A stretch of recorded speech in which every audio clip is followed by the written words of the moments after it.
Hello and welcome to my second Zwift race. This is stage 2 of Crit Club. It's on Zwift's infamous crit circuit, Downtown Dolphin. And you can't ride this course unless you ride it as part of an event, like a race. So I haven't been on this before, but I did watch a couple of videos last night and I got a vague idea of what's entailed. So it's a typical Zwift race start. It's like full beans right out the gate, and you'll see this guy here on the right goes absolutely bananas. But he quickly realises no one's going quite that mental, so he reins it in. And then it just stays and kind of mostly... I didn't see too much of the map throughout the race, because if you see top right corner, you can see the map's kind of pretty small. I don't know if I'd done something to zoom it out, but I couldn't really see the size of the blob. But I think it was kind of pretty much one blob all the way around. So there were a couple of kind of minor attempts, what looked like kind of minor attempts at breakaways, and each time I kind of reacted to them, but they're probably not real breakaway attempts. Maybe it's people just stretching their legs or something, just testing the group. And I'm a bit inexperienced, so I just always kind of try to kind of cautiously jump on with them. But yeah, it mostly stayed as one blob. So I'll skip ahead again in a second, but I'll just mention my heart rate again, because I love heart rates. So compared to my last race, I think this was slightly higher from a slightly earlier point on in the race. I think if I had one of those Whoop bands, it probably would have said that today was not a good day to race. I'd done this race was at like midday and or 1 o'clock in the afternoon, and I'd done a kind of pretty high intensity Zwift workout late last night at like 7 in the evening.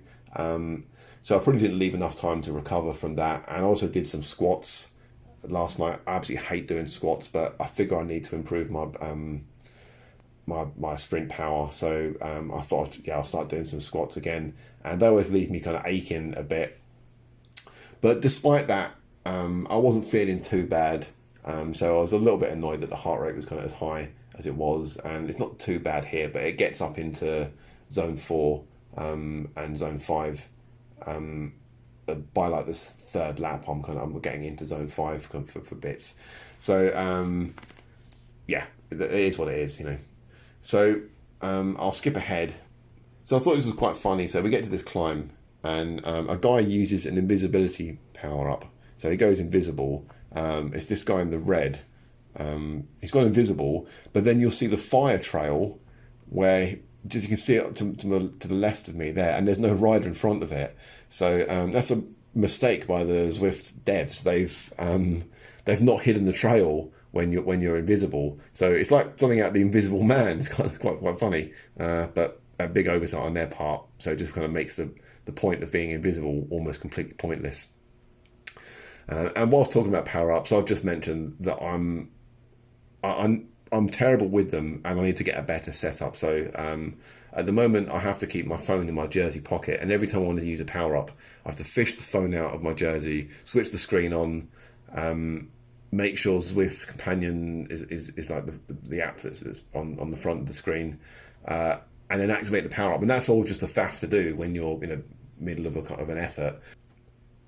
So we're on the final lap now, and I've just received a featherweight power up, and like case in point of me being completely stupid with these power ups, I use it at like just a completely wrong time. So I thought I would use it in a second, and the idea was I'll fire it off, and it will run all the way through the climb, and then it will finish just at the top of the climb. But that is not what happened. I got it like about as pitch perfect wrong as it's possible to get it. So I've just fired it off now, and like this is all. I mean, this is even downhill. This bit is like -2%. So like completely pointless doing it on this. And then you'll see. I thought it was like, well, I just got it wrong. So you'll see in a second. It runs out like just at the start of the climb. I couldn't have got it kind of more perfect if I tried. More perfectly wrong if I tried. So look, ding, great. So on this final climb, I thought there might be an attack. I thought this would be a kind of obvious place for an attack here, and it kind of happens on this second part. But as you turn here, it gets a bit steeper, and that's where people go. And even though I was kind of looking for a bit of an attack there, I still didn't react quick enough to it, and you can see people kind of starting to put in a bit of an effort here. And as we turn this corner, it's like really apparent to me. I'm suddenly realizing, crap, I'm like way back in a long stretched out line of riders. This is not where I need to be. But I was mindful that I couldn't kind of go crazy at this point, so I wasn't sure what to do.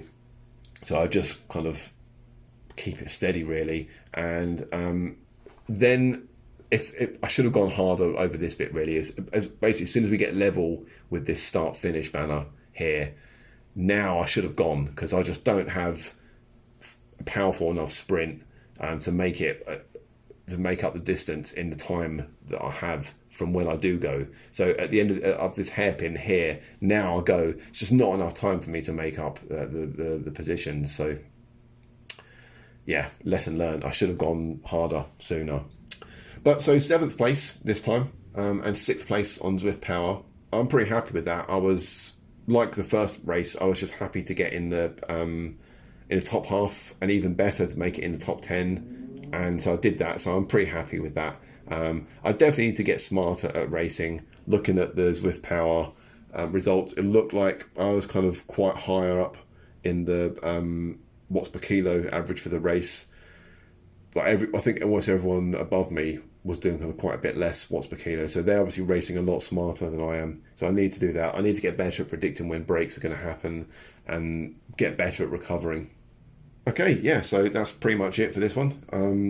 The next race is available, I think it's from Sunday or from Monday. I can't remember which, but some point next week I'll get another effort in and I'll record that. But yeah, cheers for watching.